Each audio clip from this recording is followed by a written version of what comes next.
Hello, everybody. This is Jake Sunday Night host, Jake and Gino podcast here with my co-host, the multifamily mentor, the coach, chef, the father, six, the best-selling author, the G Daddy, Gino Barber. Gino, how's it going? Jake, I'm doing good, brother. How you doing?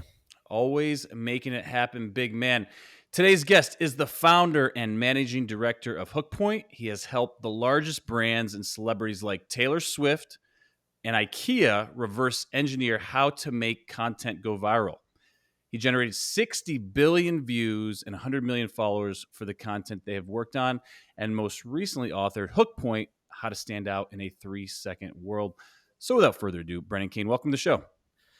Thanks for having me. It's a pleasure to see you guys again.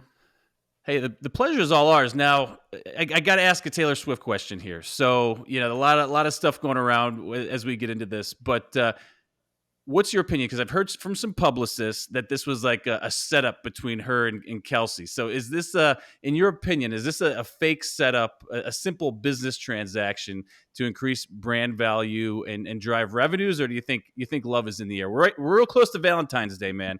So, is love in the air, or is this simply about the dollars? What do you think? I mean, I don't think it has anything to do with the money. I mean, first off, Taylor's too authentic for that. Second of all, she generated I think $1 billion before this stuff happened. So I don't think she really needed it, nor my limited interactions with her. That's just not her brand. Like that, she just wouldn't kind of do something like that just for money. So you're in the same camp with my wife, and I say always follow the money. It's about the money. So we're on different sides of this, but who knows, right? The true answer will maybe never come out. So, Well, I mean, the NFL and Travis Kelce are getting far more out of it than Taylor. So I don't know that Taylor would kind of. You don't think 45-year-old guys are starting to pick up Taylor Swift albums? No. I mean, I think that they were already picking up albums because of their daughters. So fair enough. I just because you hear people like Roger Goodell and like other very successful people talking about taking their daughters to see Taylor Swift and being impressed by her and enjoying their music. So I think they were already introduced if they had daughters that listened to her to her music. But I think if you look at the NFL playoff numbers, I think there was some contributing factor to that playing in of bringing in a new audience to the NFL. Mm-hmm. So the Swifties are going to be tuning in this week, Gino. That's what he's saying. I won't be tuning in, but let them tune in. So that's good. Good for them. Brendan, you've got the book, Hook Point. I think it's a phenomenal book. What made you write the book? It's interesting. I think that the intention of writing the book is kind of, I had an intention, and I'll explain the intention, but I think it's kind of played into other avenues. But, 1 million followers was purely 1 million followers was purely a social media book. It's like, if you want to generate followers, you want to maximize social media, you pick up this book. But when I look back on my career of things I did, outside of social media and kind of started my career, forged connections, get projects, because I would have people ask, well, how did you get the opportunity to build digital divisions for movie studios? How did you land like Taylor Swift as a client or MTV or these other people? I had to kind of really reflect on, well, what was the core reason for it? And it was going down to this concept of a hook point. And I just felt that there was a lot of people that I had interacted with over the course of my career. And oftentimes it was the most brilliant people that were so brilliant at what they did is they just didn't really know how to articulate and contextualize their zone of genius to really stand out above the noise. And you see this a lot of on social media where there are content creators that are probably not as experienced or have the level of intelligence as other people, but they were breaking through and gaining more market share and attention because of their ability to really understand this new world that we lived in, the new mediums that we're playing through to stand out and grab attention at the highest levels. I have a question about that, Gino. I want to dive more into it because I feel like, and I could be way off on this. I want to hear from Brennan on this. Is it due to age and this conditioning of being brought up with these devices? Because I didn't get a device until I was in college. It was a flip phone. never really got big into enjoying social media and used the crap out of it. Where these other kids are, this is literally a part of their environment growing up and can become intuitive. So it just becomes this sort of natural talent, that's through almost evolution that they're learning as they grow up. Is that a component? Is that what I'm hearing you say? I just want to be very specific here. I listen. There's obviously some of the younger generation has done an amazing job because they grew up with these platforms and built massive audiences. But you can see a lot of examples of older individuals using it. For example, one of my partners is a guy named Vishen, who's the founder of a company called Mind Valley, and they're one of the largest online education companies. And he always tells a story that I don't think he started social media until he was like 40, and he was really hesitant to kind of do it because he didn't really naturally grow up with this and didn't necessarily feel comfortable with it. But then once he kind of got past that threshold, he has really mastered the art. He's got over 1 million followers on Instagram, I think over 2 million followers on Facebook, and his whole What made company him is successful? his storytelling. It's really everything that we kind of do with our company, and the thing that differentiates us is we don't really look at social media from a tactic perspective, a hack perspective. There's a lot of information about like what time of day you post, what hashtags you use, the frequency of which you post, which I will say like 10 years ago when there's less people, less content on the platforms, those things made a difference. But now we're at an inflection point where there's close to 5 billion people on these platforms pushing billions of pieces of content out. It's matured in such a way that really it comes down to who can kind of tell the best story that drives success. You're saying Because talent and quality of content rules the day right now. yes, yeah, and it's very nuanced though in that we when we look at content, we start from the basic level of analyzing formats. And this is where most people don't truly understand social media and get kind of lost in it. They think I'm just going to post content and something magically is going to happen.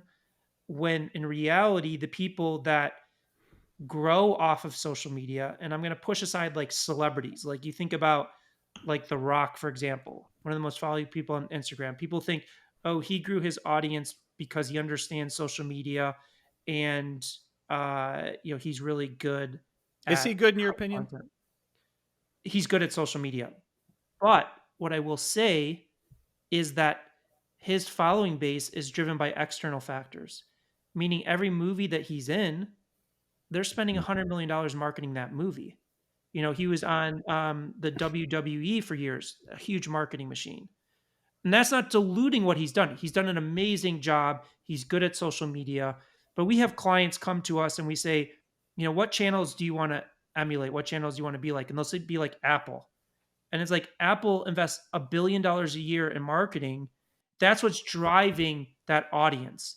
So we really look at and study the people that have started on social media. There's no external force or external driver to their audience, and have figured out how to build an audience, connect with people purely through social media.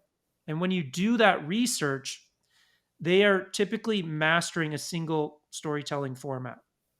So, what do I mean by a format? Well, first off, most people look at and hear the word trend. They think go off and try trends and chase the trends. Like if you think way back when the ice bucket challenge, like a trend is fleeting. It lasts for a very short period of time. And the problem with trends is you're jumping from trend to trend to trend without becoming a master storyteller. So if you think about where I started my career is in the film industry. Every movie for the past 80 years plus has followed the same 3 act structure in terms of how they tell a movie. It's used for drama, action, sci-fi, horror, any genre you can think of. And a filmmaker like Steven Spielberg, one of the best storytellers of all time, he is not reinventing the 3 act structure every time he makes a movie. He's leveraging that 3 act structure and becoming better and better and better and better at it. So the same thing applies with social media. However, with social media, there's hundreds of formats out there in the world. So what we say is first understand that there's these clear cut formats and then become a master of that format. So to give you an example, what is a format? So there is one that a lot of people use on social media called two characters, one light bulb. It's where the person plays the expert and the novice, and they essentially have a conversation with themselves and do a perspective shift on their subject matter. This is used for law, it's used for nutrition, for fitness, all of these different verticals. Now that's a format. Now most people, when they see that format, even if they realize it's a format, they'll say, "Oh, I see what they're doing. They're just having a conversation with themselves. So I'm just going to do that." But it's two different characters. Like one, like you're saying, one guy's the expert, one guy's the novice or whatever, and Yeah, but they're it's the playing same two different person roles. playing that Got it. Yeah, that no, I've seen it. character. I've seen it. Yep. So most people would say, "Oh, I see what they're doing. They're playing two characters and having a conversation with ourselves." The problem is 99% of people are going to look at it through that lens and they're going to fail with that format because the performance of that format is not the format itself, it's in the execution of that format.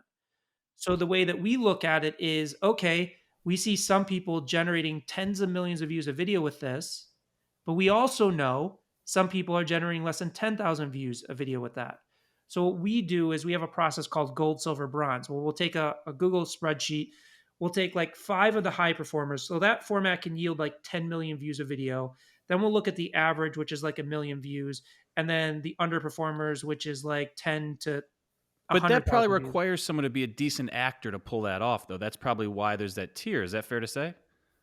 There is, so it's a great question. So again, what we look at is what we call performance drivers.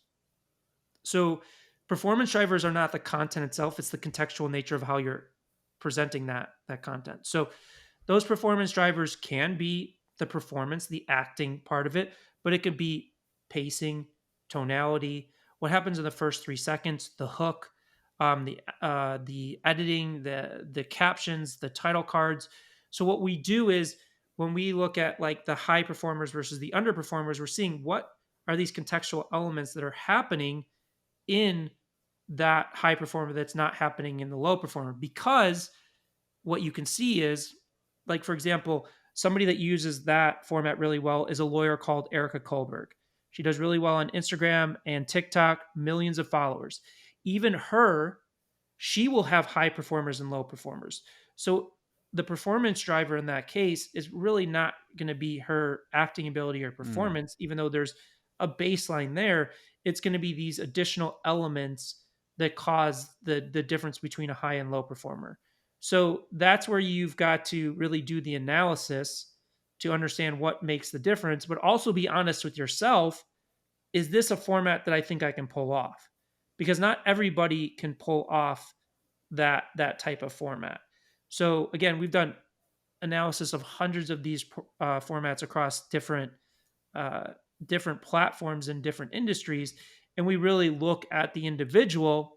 What are their strengths? What are their weaknesses? What are the resources they have available to them to identify what is the right fit for them? There's a guy that does for college football. He's a comedian, Josh something, who does a variety of this, where he'll take on these different, characters within it and say different things. It's more comedian, like comedy. He's driving for that, but I think he's done very well with a similar format there. I don't know if you know him or not, but yeah, I don't know. I mean, yeah, there's probably so tons of many them, right? influencers Yeah, out there. I mean, literally, we have a team of researchers that all they do every day is look for analyze new this stuff. Yeah. formats and analyze it.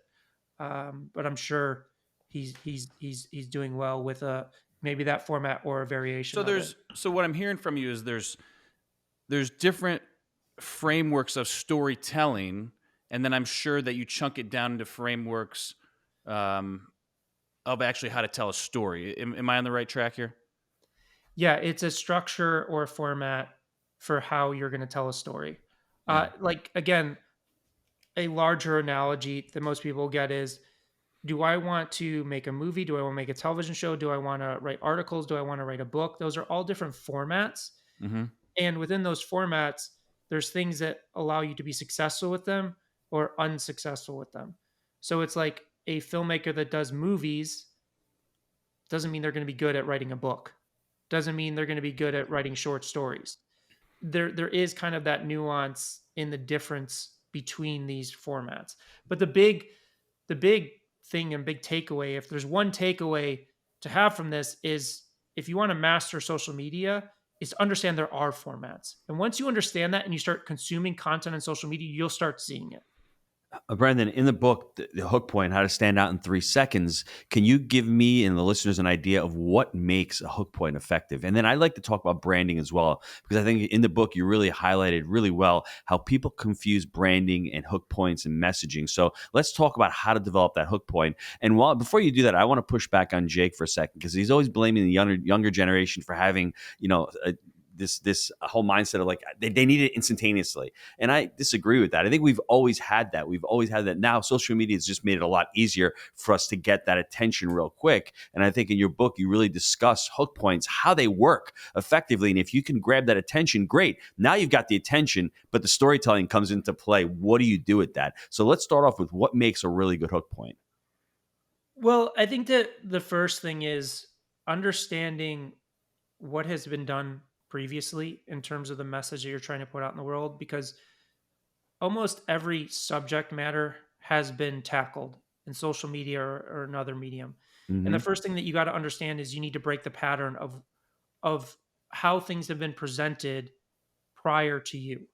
Because a hook point is, there's three core pillars to a hook point. It's grabbing the attention, which we're going to talk about right now, is how do we grab attention in those first 3 seconds that get people to say, I want to see what this is about.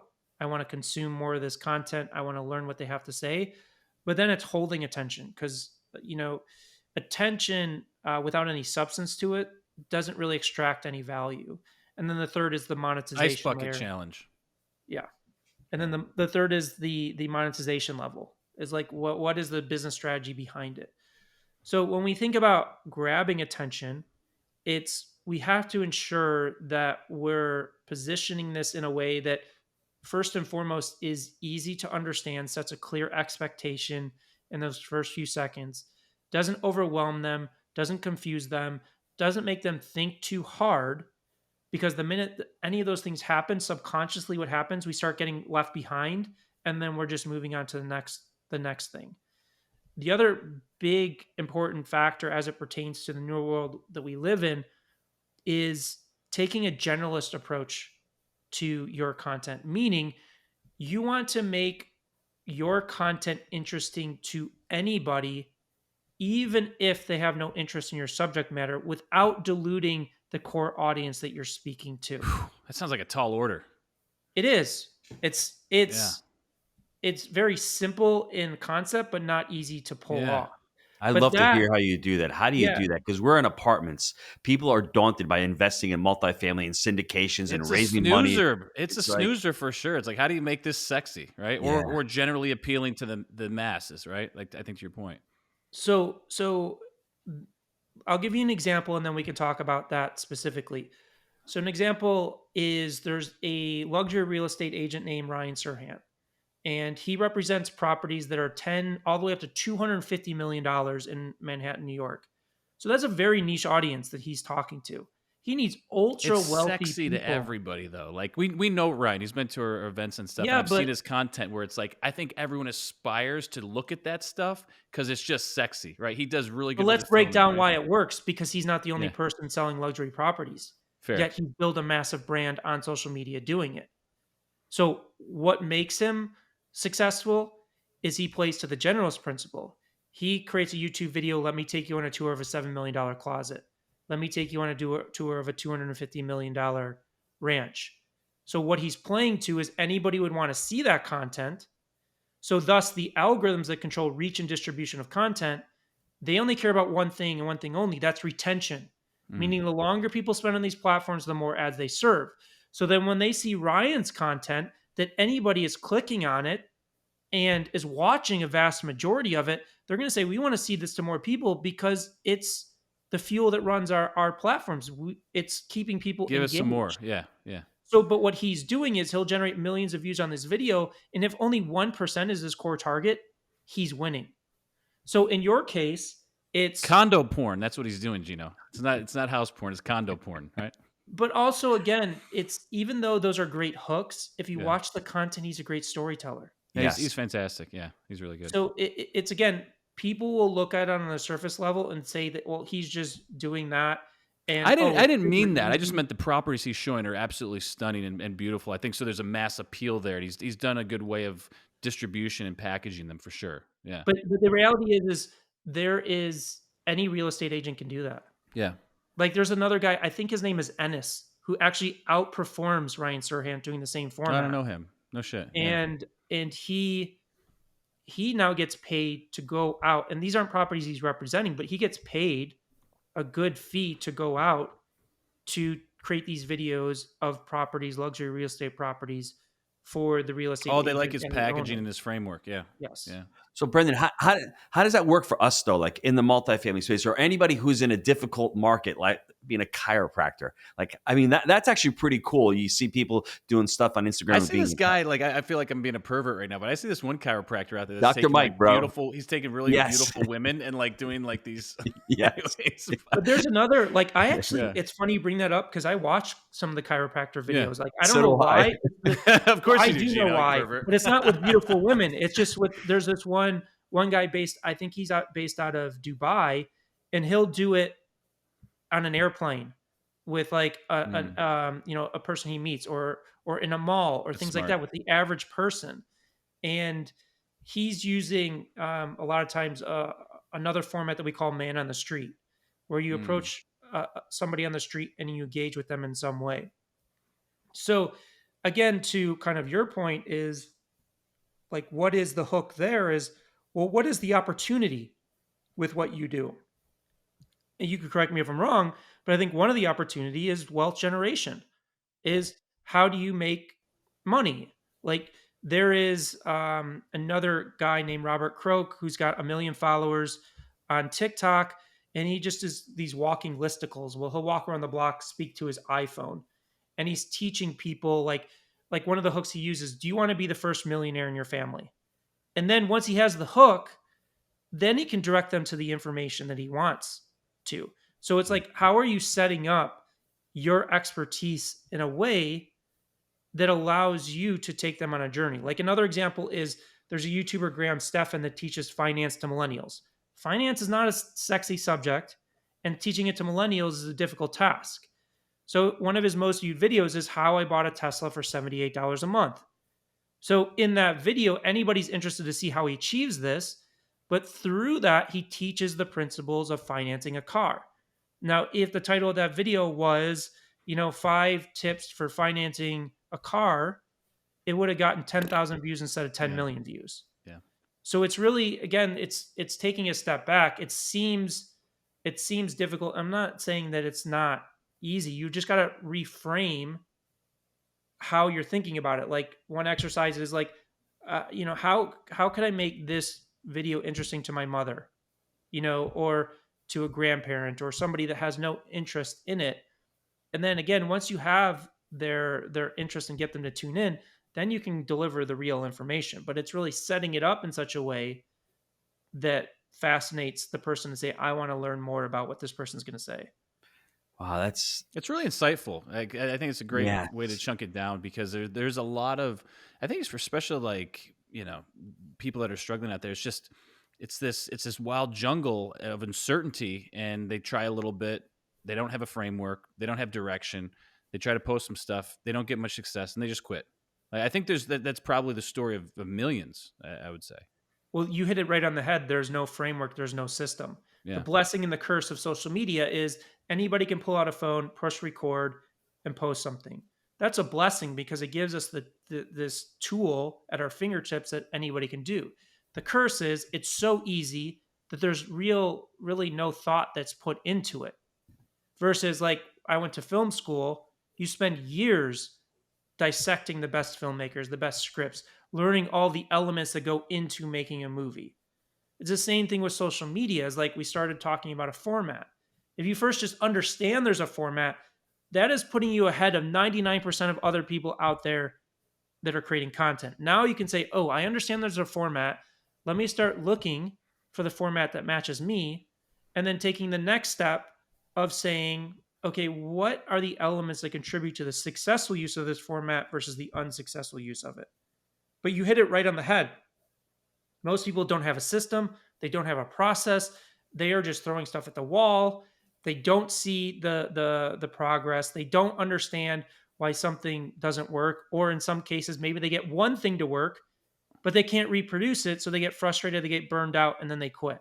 Well, I think that awareness and identification that you need a framework and a system is the first step, because the people that are good at social media or at this, they appear that they're casual and they're talking to you just like you'd be talking to somebody at a pub or something, right? So it seems effortless and comfortable, but that's actually the skill and the talent that probably there's a lack or a missing connection there, because it seems effortless, like the person's just having a conversation like we are right now, and they think, oh, I can do this and pick it up. Meanwhile, there's a lot more that goes into it to get to that point where that video is actually comfortable to take in.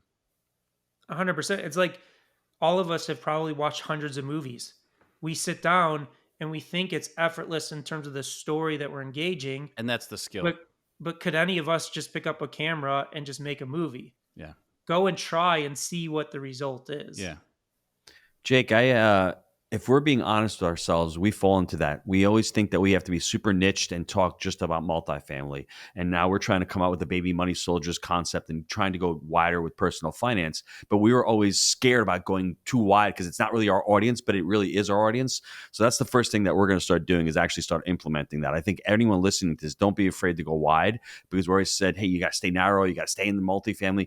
We can hit so many different genres of real estate as well. And I think that's one of the things that we've done wrong. I don't know if you want to comment on that, Jake, or punch me in the face, tell me I'm crazy. Well, it's like that inch deep and a mile wide thing or whatever, right? Versus whatever. There's like an old saying about that. But no, I think there's a lot of truth to that. Yeah. That hurts. And those tactics or those teachings were designed pre-social media.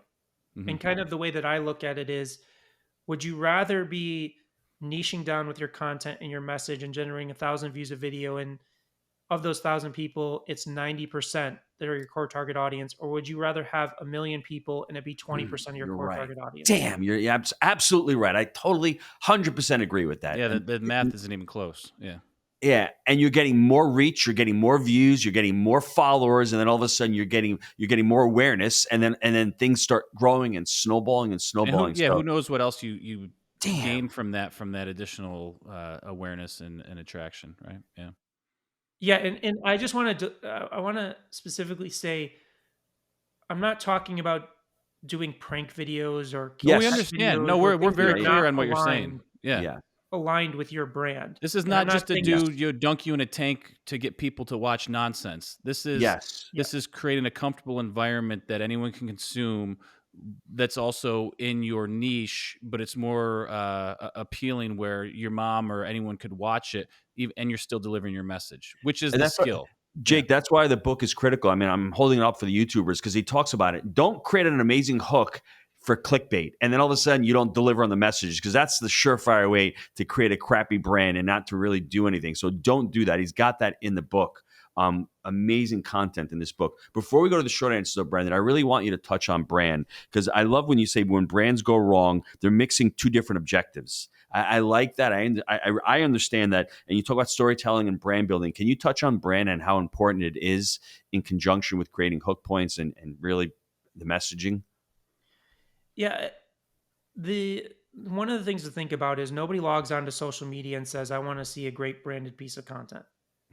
What they want is story. They want to be engaged with your content. So one of the biggest mistakes that people make, and they're making it because it's a creative model that was designed pre-social media, is they're letting their brand guidelines dictate the videos and the ideas that they come up with. Versus what we're talking about is, let's do the research. Let's identify a content format. Let's find the format that works for us, understand what drives performance of that format, master that format, and then once we've mastered it, figure out how to layer in brand. But the reality is, creating great stories on social media is to get people to know, like, and trust you. If they know, like, and trust you, they will take that next step with you. It's not how fancy of a logo you have, or the color palettes or things of that nature. Now, I'm not saying those don't play a role, especially as you really start to scale. That's like confirmation at the end of the line if you end up doing business that you're not a joke or like some kind of fly by night thing, right? That's like the bare minimum that you need to have just to transact, I feel like. Yeah, those things are important. They shouldn't control your decisions of how Yeah, you tell your stories in social media. yeah. And that's kind of the delineation. Again, as we said, we don't want you to do pet videos if you do have nothing to do with pets. But it's just like the minute your brand elements, the minute your branding expert or your brand guidelines are dictating your creative decisions on social media, it's a recipe for underperformance. Hmm. Jake, before we go to the break, I just want to mention a couple of quotes that he has in the book about it. I love these. Hook Point activates a brand by getting people to pay attention to their products. And he says, don't make the brand the hero of the story. I love that. Your brand is not the hero of your story, just like Red Bull. Red Bull makes the athletes the heroes. It's not that Red Bull is the hero or the brand's the hero. It's the story Yeah, itself they're which the is the juice. hero. They're the fuel for the hero. Yeah. I love that. I loved all the content in the book about branding as well. Yeah. Awesome. All right, guys, let's take a quick time out to hear from our sponsor. Now, we have had a great run in multifamily, going from 0 units to over 250 million in assets. That's over 2,000 apartment deals that we've been able to purchase through our framework: buy right, manage right, and finance right. Now, Jake and I, we created the Jake and Gino community back in 2015. We launched our first book, Build Our Profits. And since then, our students have closed over 60,000 units. That's over $4 billion in assets they've been able to close over the last 6 years. And that's why this community has been so successful. We call it results-based education, and we pour back into the community everything that we've learned on our journey from 0 to 2,000 units, and all our systems and scale that we use on our very own property management and investing companies. Jake, I love that. It's not just education, it's implementation. So what I want you to do, click on that link down below, apply to work with our team, see how we can help you on your journey in multifamily. All right, we are back, and I just want to point out one thing. When you were talking about story formats, and when you start to identify these, you'll see them more often. I really relate that to when you buy the red Honda or whatever. You see it down the road all the time. I'm sure that's the same thing that will happen. But my question here is, how many story formats do you see on a regular basis that are typical and used quite a bit? Is it 5? Is it 10? What do you think roughly? I mean, we've done analysis, I think, on 140 different formats. But you'll see, like, I'll give The you an most common, example. yeah. Well, I don't know that I hesitate to say most common, because what that's going to lead the person that's listening to this is going to be like, because it's the most common, it's the one that I should do. Yeah. And that's just not the case. But Well, because it may not there's suit been- them at all, right? It's like you're fitting the yeah, wrong tool for there's the also job. Yeah. variations of formats. Like one that is Oh, very I bet. successful, that's low cost, ease of use, is man on the street. You approach a random stranger on the street, you engage with them. We've done analysis on like 9 different versions of it. So I have a friend that has hit 20 million followers on TikTok. He's a photographer. He approaches a random stranger on the street and he offers them a professional photo shoot, and it takes you on the journey of that photo shoot.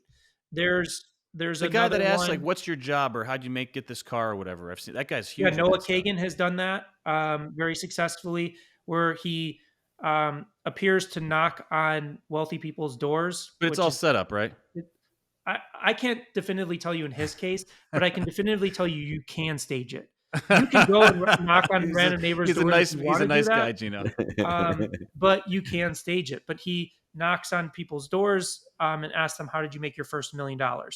Like, that's a version. There's a Noah has done that really well on YouTube. There's a Instagram account called the School of Hard Knocks. Again, he's interviewing people on the street about what's made them successful. But again, I want to point out, man on the street on the surface looks very simple, but I'm telling you, 99% of the people that will look at that format won't do the research, and they will fail with performance on it.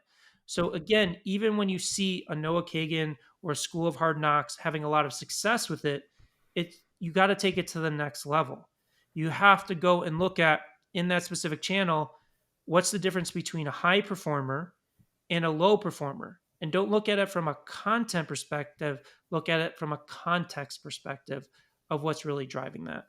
I'm not attempting to promote any one of these types of formats or simplify them and say, guys, you can just go out and pick this one up and do it. I'm simply at like a level 1 out of 10, if we're being honest, and just trying to grow my awareness and education and dig I'm a not, little yeah, deeper. and Jake, I'm not saying that you're doing that. I Yeah, just want to you're be, just cautioning folks, right? yes, because this is a lot of people, especially other social media experts in the space, will kind of just point to those things and say, man on the street is successful, go and do it, Yep. without doing the deep qualitative analysis of understanding what drives success. It's like if like a director was coming out of film school and there was 5 of the last 7 movies that were most successful were horror movies, and you say, "Oh, just go do a horror movie and you'll be successful." Well, that's just setting yourself up for failure, because it's just like you need to understand what makes a successful use of it. But in terms of your question, like ease of use is man on the street is very easy. In terms of production, like you typically there's two different types of kind of interaction of man on the street. There's one where it's kind of faceless, where you are just holding the camera and going up to somebody. You hear the person's voice, but you're really focused on the other person. There's another man on the street version where there's a camera person going along with you and recording the interaction with it. Um, as I mentioned, this guy Robert Croak does walking listicles, where he's just filming himself, talking into the camera, walking around the block, and giving information that Yeah, way. variations within the greater framework. And the reason I'm so engaged and fascinated by this is because we built our real estate investing business off of frameworks, and then frameworks within the frameworks. Our general investing business is based around buy right, manage right, and finance right. And then under each one of those, there's frameworks and how to do it. And the parallels that I'm seeing, and it's just how we've run our business, is that there's frameworks for storytelling. Like we have our framework for multifamily investing. But then what I'm guessing, once you select one of these frameworks, there's additional storytelling frameworks to make that successful and research to do as you begin to chunk it down. So I'm just seeing all these parallels, and it's interesting to me. That's where my Yeah, my questions generally are derived from here. and that's exactly, we spent the past like 4 years investing millions of dollars to develop a framework so that you can have a system in place to understand what drives success, what detracts from success, and give you a clear blueprint, so that if you're following that blueprint and you produce content that doesn't work, it accounts for that. Because that's one of the biggest issues is uh, most people, when they're trying to break through, they just keep analyzing their own content, and it's like you get stuck in this hamster wheel. Like it's like in your business, if you guys just started out and never learned from other experts in the space, you would never kind of grow. You would never master it. So the framework accounts for that, that if something doesn't work, there's a clear system of how to find the answers of what caused it not to work, so that you can refine it for the next one and the next one. Yeah. And not to go too far, because I don't think there's any such thing as giving away the farm here, right? Because there's so much work to be done. And once you identify it, in my opinion, if you're going to go this route, just call Brennan, because you're going to waste your time, and there's going to be so many hours burned trying to figure this out when he's already done the work, that just work with someone that's already done it, shorten your learning curve, and get it done right without burning out. With that being said, where do you start? Is it even maybe talk about your framework? Is it identifying a suitable framework for you based on your industry and attributes, or is there something else missing there in the beginning? Yeah, the first part is the research phase. So it's identifying the format that works for you. I would say that oftentimes people just want to look at their competition, but their competition is not doing well. Even if your So they're competition gonna looks, they're gonna copy someone that's basically a loser and then Sucks. get similar yes, results. And and they I suck want to too. say that there's, I even see that if all the like time. your competition has 100,000 followers, or maybe you have a competition that has 1 million followers, but they're generating like 5,000 views a video. That's probably not a good benchmark for you, because they haven't consistently broken through. So But they've again, broken through to you, so you're just doing more of the same garbage. Yeah. yeah. So Mm. one of the big things that, and I've said this before, is it's not about the content, it's about the context. So you can look at people in different industries in terms of their format And if you look beyond the content, you can see the framework and how it can be applied to you. And that's one of the big parts of research is people, as they start this process, they just get so caught up in looking at an apples to apples comparison to the type of message that they want to convey instead of looking at the format and structure of how it can be applied to them and making it work for their subject matter or expertise. I'll say I absolutely love your approach because it's literally parallel to how we operate in our business and probably all the things that we've done wrong when attempting to utilize social media. So very eye opening. Appreciate that today. Best way for folks to get a hold of you if they want to engage and interact with your company. Yeah, they can go to hookpoint.com to learn more. They can also, if they want, there's we have, if they go to guide to goingviral.com, there's a free kind of 50-page PDF that breaks down our process that we've kind of talked about today so that they can kind of have a resource to look at as they're listening to this or to reflect on after listening to this. Gino, this is a tall order for you right now. This is very, just generally business oriented, much about just the operations here. So good luck bringing this home, but I'm going to turn it over to you. Well, Jake, you didn't give me a chance to get to know Brendan. And now it's my fault. Right? On a personal level, you snowplowed the guy. You start talking about Taylor Swift and getting into the business aspect of it. When I want to connect with Brendan, I want to learn his story. I want to learn his origin story. And you didn't give me a chance to do that. But I read the Sorry, book. Gino. I know you're killing me, but I love the idea that he actually went into film school. And for those of you out there that think you're creative and you can't use frameworks, that's just a limiting belief. I think if you follow the process, you put in the hard work, you do the Put a research, foundation down. Yeah. and you're willing to say to yourself, yeah, I'm not doing great right now. What do I need to do? How do I need to create that hook point? And how do I want to create my brand? Because I wanted to mention the David versus Goliath. We're a lot of Davids out there, and there's a lot of Goliaths out there that have these massive followings. Well, how do you cut through, and how are you able to actually go against the Goliath? It's by picking up hook point, by starting the journey, by looking at others, and by trying to, I guess, follow Brendan's framework on how to create amazing, engaging content. And don't do what Jake and Gino did by making that excuse of saying, oh, we're in multifamily. We're not going to really look at anybody else. And, oh, Ryan Serhant, he's single family. He's got sexy houses. That's why he's doing good.